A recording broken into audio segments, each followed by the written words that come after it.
I'm just coming to you with another video regarding my attempts to not quite delete my smartphone from my life, but to eliminate the detrimental effects. So if you watch the other video, it's called like I'm done, goodbye phone, something like that. You'll know that, there's some things going on in my life that I'm not in love with. I need to work on my motivation, my presence, my attention span, how I relate to others. And the first step in me handling this is to get rid of my phone. It's been about 4 or 5 days now. The reason I haven't updated you sooner is because my family and we went to the Bigfoot Days in Estes Park, Colorado. It's a Bigfoot festival, which was simultaneously exactly what I expected and so much stranger. A pro tip, look some of this stuff up. A lot of people think Bigfoot is an interdimensional traveler, perhaps an alien, perhaps a god, some sort of mythical creature, not just a gorilla-like hominid. I did appreciate a few things about my phone setup there. First is, you could say this is good or bad, but being in black and white mode and without the ability to unlock it and turn off the black and white, I didn't take as many pictures and videos as I normally would, which you could say is kind of a bummer because I missed out on some photos potentially with my wife or with my son. But at the same time, I felt like I was actually there and the time stretched out longer and I felt a little more in the moment, even when I was hopped up on caffeine, which is something I am known to do. I've been working on reducing my screen time a little bit for some time. Before that, I was actually pretty productive last week. I got a lot of work done around the house. I managed to take care of some of the chores that I've been putting off. I haven't put a lot of time into my book, frankly, just because my son's been with me the entire time and then we had the festival. Today's my first day back and I had to go to a business meeting, but right now, I'll be honest with you, it's gloomy outside. It's cold after we've had this winter where it's 60, 70 degrees. My brain wants me just to sit on the couch and not think about going for a run because it's cold out, not going to the gym because it's crowded, not doing hard work, although I did finish a YouTube video and posted it today. It was actually the first video in this kind of series. But anyway, it's one of those days where I would normally just sit and fester on my phone. And I'm extremely bored and my mind is kind of agitated. I keep picking up my phone, almost like a nervous twitch, looking at it, realizing I can't do anything. I'll set it down. I'll pick it back up in 2 more minutes. It's just this completely ingrained habit that bothers the hell out of me. It bothers me that I have this instinctual twitch to get a dopamine hit. And so I'm gonna stand firm and I'm not gonna freaking do it. I'm probably gonna go out on a run. I'm actually thinking of doing a running challenge too because I like making videos and I want something to make videos about. When I'm feeling like I just wanna screw around and waste time, it's way too easy to get on my computer and just go to all the same sites. So on my laptop, I actually locked all the domains of time-wasting sites. I installed an ad blocker, not because I want to rob sites of ad revenue, but because it allowed me to put a scripting snippet in that removes shorts from YouTube, removes comments, removed recommended videos. Actually, I think all the feeds. So the only way I can really use YouTube is if I want to search for something, say for instance, how to change the flux capacitor on my toilet cistern. That would be useful. But I'm gonna have to address that. For now, it's much better because if I just get myself out of my office, I don't have to worry about it. I have one of my videos playing in the background. It's actually me paddleboarding at Horsetooth Reservoir. It's a really pretty video. It's peaceful. It just has kind of water sounds and some music. I'll link you to it. I really love to make these videos, so if you don't mind watching them and giving a thumbs up, I'd super appreciate that just because they're fun and nobody watches them. Even just kind of dialing it back for 4 or 5 days, I'm really noticing how everywhere I go, everybody is just looking at their phone. I'm getting frustrated with the fact that oh my God, it wasn't just me. Almost the entire world has went freaking mad. I kind of want to potentially evaluate if I want to use my phone for videography or not.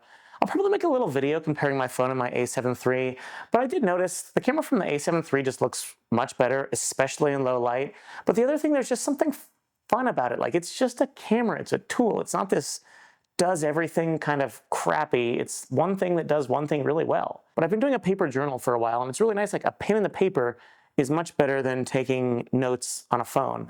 A camera is much better than recording videos or taking photos on a phone. A real flashlight is much better than using your phone flashlight. A computer is much better than browsing the web on your phone.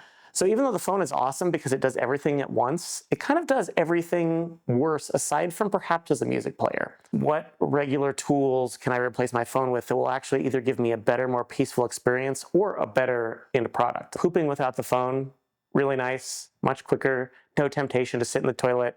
And some nerd at Facebook isn't, giving himself the jollies to the hidden camera feed. There's also one more positive benefit. The war I don't know if you call it a war, whatever's going on in Iran has really been stressing me out, actually the news in general. Because I don't have a browser on my phone, I haven't really been reading the news, and so I'm not hearing about all the horrible things that are happening. You could argue I'm just burying my head in the sand, and maybe that's a good thing, maybe that's a bad thing, but I feel better. And I must say, if I feel better and calm, I'm going to be a better, more calm person for my wife and for my son and for my mom and for my sister and my nieces and nephews. And so I have to assume the benefit to the world of me being a better person and that rippling out to all the people I know is more beneficial than me knowing every terrible thing that happens that I can't influence anyway. And it's starting to rain or snow, so we'll see how this goes, but I'm still going to give it a try.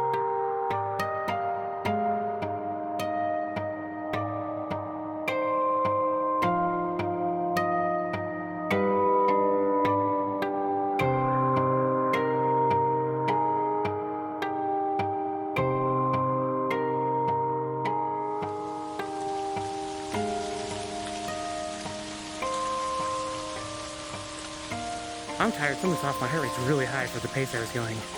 So I just took it easy today. Got some endurance training in.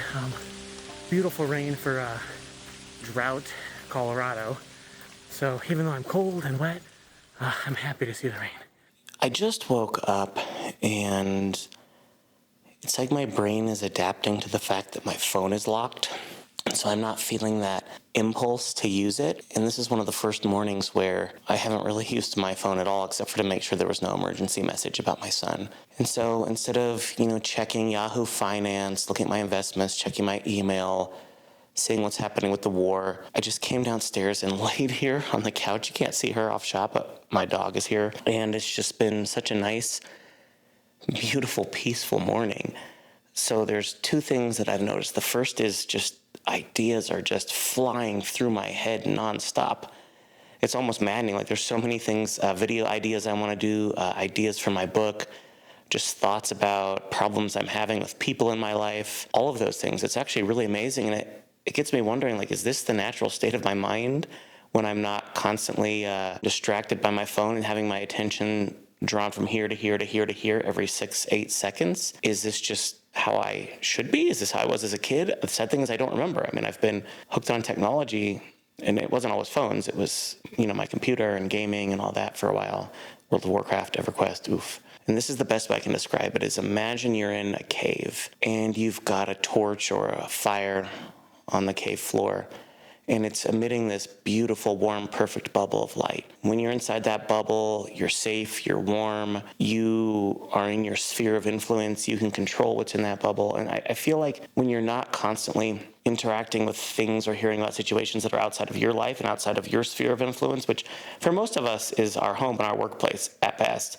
Some of us, it's only our home. Very few of us, it's our city. Even fewer of us, it's our state. On a world stage, essentially, unless you are the president or a congressman, most of us have zero involvement on that stage. So anyway, the reason I say this is because without my freaking phone pumping negative crap into my head, I feel like my life is my warm bubble of light. Like my house, my family, my neighborhood, if I'm at the coffee shop, the people and the places there, my thoughts, my book, my YouTube channel, my business. And there's something really nice about that, because I don't believe, and I'm sure you could find research to back this up, that we were meant to take in this amount of information constantly. One of the big benefits I'm noticing so far is just, it feels like ideas are starting to come to me more and more and more.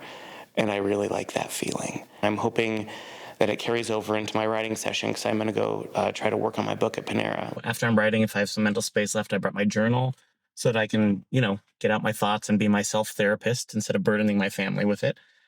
I'm reading Wisdom Takes Work by Ryan Holiday. I will admit I really, really, really like his books, and they've been some of my favorites to read over the ages, but they're almost getting a little too political for me. Without all the mental noise and mental distraction, I'm hoping to go inside and be able to write a little. If it doesn't feel weird, I'll take some footage. The problem is a lot of times it does feel weird to be taking footage in a coffee shop, and I'm not comfortable recording in public, really, unless it's on hiking trails, then I hide from everybody.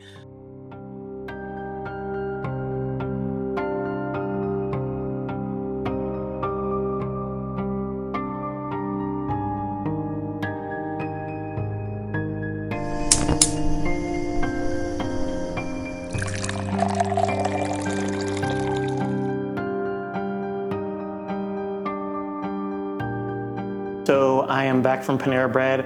I think I got about 750 words on my book. I will say it did feel easier to concentrate. It was partially knowing that I was going to record myself writing, but I think it was also partially just my mind is slowly unraveling from the constant phone usage. The only thing I've done with my phone in the past, 5 days is to listen to audiobooks. So it went really well. I came home and I just want to have a little cup of tea here. I'm just enjoying being present for a little bit. Honestly, I had a really stressful phone call about the health of a family member, and so I just kind of want to have a little bit of tea and relax. I will admit there's this little part of me that just feels disconnected from people and from world events, but I suspect, actually I know, that is just an illusion created by my mind to get me to return to the addiction. In the same way, and I've never drank alcohol, but in the same way that, alcoholics will find strange ways to justify drinking, or in my personal life, I will create strange reasons to reward myself with candy because I do have as close to a sugar addiction as you can get. Yeah, so far so good. I'm really enjoying the peace of quiet. I'm enjoying the state of my mind. I'm enjoying playing around with my camera, working on videos. I want to do some reading. My family and I, the past weekend, instead of messing around on tablets and phones, we played, board games, bananagrams, worst case scenario. So I'm not seeing the downside to this yet. And because of the way that I'm doing this and that I don't just have a dumb phone, if I needed an Uber in an emergency, I could still get it. I don't know, if I can truly keep this phone locked down so it's basically a dumb phone except for in like the emergency of emergencies, I'll be plenty happy with it. The other thing that I want to do, and this is aided by reducing my dependence on digital bullshit, is to learn to be a little more present. Like, for instance, just to enjoy a cup of tea or to look out the window and notice the way the leaves are moving in the breeze, to notice my dog being crazy chasing squirrels, to when I'm with a person really truly pay attention to them, understand their feelings, look at the expressions on their face, just not have this little part of my mind that's jonesing to grab my phone and see what's going on. It's funny, I think I've always suffered from screen addiction. I grew up out in the country and my family had a ranch where they, believe it or not, raised alpacas. And so they weren't home a lot. They were mostly, out with the animals and at home at night. They were busy. So, I didn't have any siblings, so I spent most of my time on my computer. And I remember this just hollow, empty feeling, which was all I would have when I was on the computer too much. I would just feel hollow.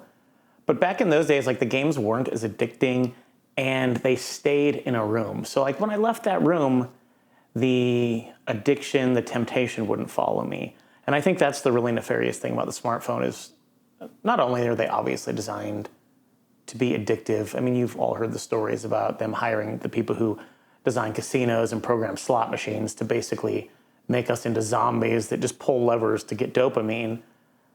So, not only are there the smartphone companies and the people making software on smartphones kind of evil. And look at Google and Apple. They make it really hard just to remove a web browser.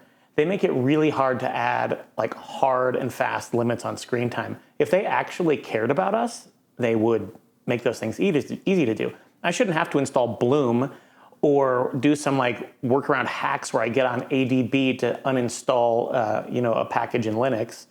But the fact is they don't care. Google, their business is data. The more they get us to data and advertising, the more we're on our phones, the more they can advertise to us, the more data they can show us. Apple as a consumer company, you think they would care more, and maybe they do, but I still find it ridiculous that there's not an out-of-the-box option to just completely remove a browser or to completely block websites or to completely block apps with literally no way to undo it unless you have a code or scan an NFC tag or whatever.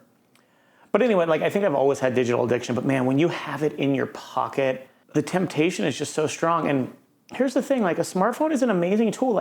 20 years ago, if I could have been told I had something that's a camera, an audio recorder, a notes app, a music player, all those things in one, I would have been ecstatic. But of course, the internet now is a horrible mess of addiction and attention capture. And the phone, instead of being this amazing tool, on a flashlight, being an amazing tool that does all these things, maps, it's just a portal into this unlimited world of information, most of which is trash, including mine, and addiction. And it's always with you. And Most of us can't control our intake of caffeine, our intake of sugar, our intake of bad food, and we're supposed to manage this infinite addiction portal that is literally always with us. Like, no, it's not reasonable, and if these companies cared, they would fix that. So anyway, like, I used to struggle from digital addiction, but it was like I could uninstall World of Warcraft, uninstall EverQuest. I could leave the house and I didn't have my PC, and sometimes I didn't even have a cell phone with me. And now you can't do that. Well, you can, but you have to take drastic measures. And I wouldn't consider what I'm doing a drastic measure, but it is not the simplest of things, and some people would probably think it's drastic, which says a lot about our society. So I guess that's really all I have to say. Like, so far I'm really enjoying this. I have been pretty productive, I'll be honest with you. I felt more present. The quiet is allowing my mind to come up with more ideas and to think more deeply. And granted, I'm not saying I'm a deep thinker, but more deeply than what I'm used to.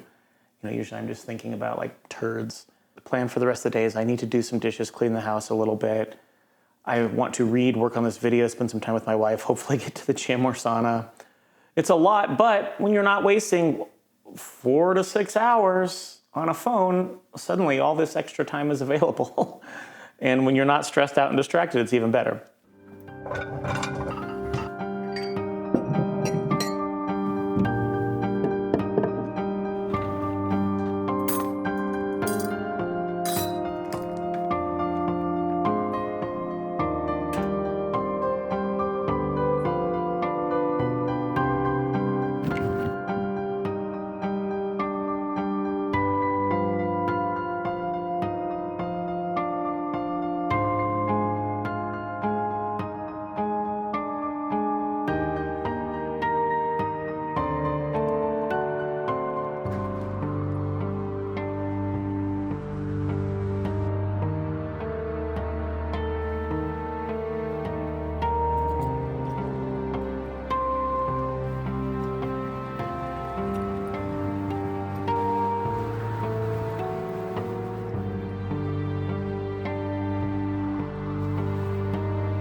Hey, so it's a different day now.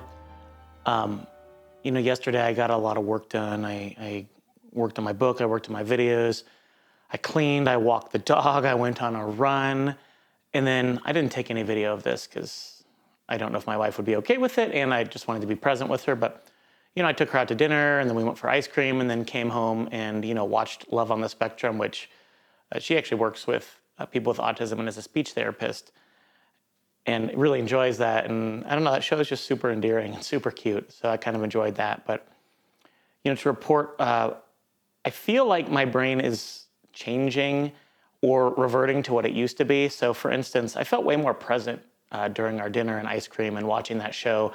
I'm not feeling that constant impulse as much to like pick up my phone and check like I did. Don't get me wrong, like if it's sitting next to me and I'm working on my PC, I'll pick it up and check just to see if I have a notification. Because again, my brain has been trained to expect some sort of reward from it. I do think that's fading over time. This morning, again, I got up and I really wanted to check my investments, and I really wanted to see if my last YouTube video got any views. I checked later, spoiler, it didn't, but I forced myself just to get up, have a little light breakfast, feed the dog, and then get right to the coffee shop. And I ended up getting, I think, about 1,400 words today. And that's it. That's reasonable. My daily goal is 1,000, which is not high, but it's high enough for me. Sammy, my dog is licking my elbow. Can you see Sammy's head popping up? Her head is popping up. She wonders who I'm talking to, I think. Okay, girl, get down. The words felt better and higher quality than they have been lately. So for instance, like there were some metaphors that I was fairly proud of, or some ways I described things. I thought the dialogue was great. There's this subtle manipulation that a character is going through, being manipulated by an abuser, for lack of a better term. I don't want to give away the story. I'm hoping some people who watch this channel might buy my book. I was actually really proud with the way I did it. And I don't use AI to write at all. In fact, when I use AI, I instruct it, like, do not try to write things or change things for me. But I do use it just as a beta reader. And both Claude and Gemini were like, this is good stuff. Now, who knows? They would probably just say that because they're sycophants. Anyway, I felt more in the zone. I made progress on the story, and I noticed my subconscious popping out a really elegant solution to a problem I was having with this particular story. The only difficulty I'm having is when I hook my phone up to my PC in order to get footage onto my PC for editing, like if I take my phone running or whatever, I actually have to temporarily unlock Bloom to switch the USB mode. But that could be a temptation. Like when it's unlocked, be like, well, I could just check Zero Hedge or Yahoo Finance or Facebook. So far, I haven't done that. And I think it's because I'm already usually enmeshed and working on something exciting when that happens. I'm definitely feeling more present in my day-to-day life, and I'm really enjoying the peace and quiet and the sense of solitude. And I feel guilty for not knowing what's going on with the war, but there's just a part of me, again, that I've already elaborated on, that I can't do anything about it. And I think if something really important happens, I will hear about it from a friend or a family member or on a radio, or I'll be at the gym and there will be a TV on there. My assumption is that the actual must-know information, if there is any, which I actually think there's very little of that, the must-know information will find its way to me. With the rest of the day, I'm gonna work on this video, probably get to the gym, make some lunch, and then spend the evening with my son, which I'm hoping, again, that the lack of phone use is gonna translate into more presence with him. It has so far. The only downside is I don't really want to just do lack of phone. I really want to reduce my screen time altogether. And he loves Fortnite, so I'll probably play some Fortnite with him, but I don't think it has the same, and I could be mistaken, addictive properties. So I'm hoping that doesn't disturb this, peace that I'm cultivating. I don't know if I'll get any fun footage. I know it's kind of dorky to show footage of me putting the dishes away and doing laundry, but I think, I'm not very good at cinematography, but I think it's fun. I don't see a reason to stop doing this. If anything, I might try to reduce the things that are addicting me even more. For instance, I might make a rule that says, yeah, I can watch TV, but I can't watch YouTube on the TV unless it's educational, like I need to learn how to fix my car or whatever. Maybe I'm only watching long form things. Maybe I'm only watching movies or longer shows. Maybe if I play video games with my son, instead of things with repetitive unending loops like Fortnite, maybe I'm playing a story-based game that has a definite beginning, middle, and end. So it's not just this open feedback loop that just goes on forever. Maybe instead of listening to podcasts, maybe I'll wipe those out altogether. I don't know yet, and only listen to audiobooks. We'll see. But anyway, I don't see a reason why I would go back from this state, because I would say the quality of my life is improving quite a bit. I still have anxiety, but it's definitely less. So signing off for now.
The other day I was waiting for my son to come out of school. He's in middle school, and I looked around and I saw all the other parents who are waiting. And I do not think I'm exaggerating when I say, without exception, Everyone was hunched over, staring at their phones while they waited in their car. One can make the argument, okay, it's dead time, who cares? They're just sitting in their car waiting for their kids. Why does it matter if they're on their phones? But I just can't help but wonder if we were all a little more patient and present, taking moments like that to collect ourselves, to think, to ponder, wouldn't we be better parents, better spouses, better children, whatever our station in life is? You know, are those people picking up their children from school in the best mindset that they can be, or are they stressed out and revved up and overstimulated from just the constant phone and media exposure? Oddly enough, it was that moment, not necessarily the way I felt, although that has been wonderful, that kind of told me this is the right path. And I intend to keep doing this. I do have some other thoughts regarding this challenge, but I think I'm going to keep them in a second video because this one is too long, and frankly, nobody's going to watch this anyway. This is not an end-all cure-all that's going to make your life immeasurably better. But what it will do is it will give you time and space to think, to ponder, to remember the things that you like, to be a more patient person, to disconnect from the cycle of news and outrage, to allow your nervous system to and take a deep breath from the constant overstimulation. And I think for that, it's been completely worth it. I've been more present with my kid. I've been more present with my wife. I've been more present with my tasks. I've really, really enjoyed putting my phone down and picking up my camera and doing a little cinematography. You might be wondering why I'm making intense videos about making strawberry and blueberries with hemp seeds on them or doing the laundry, because it's fun and I've been enjoying it and I felt like I could focus on things more. I've enjoyed working on my book. I definitely am able to concentrate better when reading. Overall, it's an amazing change. So I will say, this isn't going to fix your entire life, but I think it's going to allow you to be able to do that. And I will extrapolate that in a future video. Again, I think it's a point that I'd like to make separately from this one. So this is Jeffrey, signing off, saying if you can, man, go as phone-free as you can. If you need a dumb phone to do that, great. If you need something like Bloom and Brick, that's great. If you need a lockbox to lock your phone up for the evenings, that's great. Just do something, because I don't care who you are, what your age is. There's no way being on these things for 5, 6, 7 hours a day is a positive thing. You could make an argument maybe 20 minutes a day is positive. Anyway, I've really enjoyed spending this time with you. I've really enjoyed making this video, and I hope to see you soon. Please, if you can, will you take the time to like or subscribe or comment so that maybe more than 10 people will see this video? All right.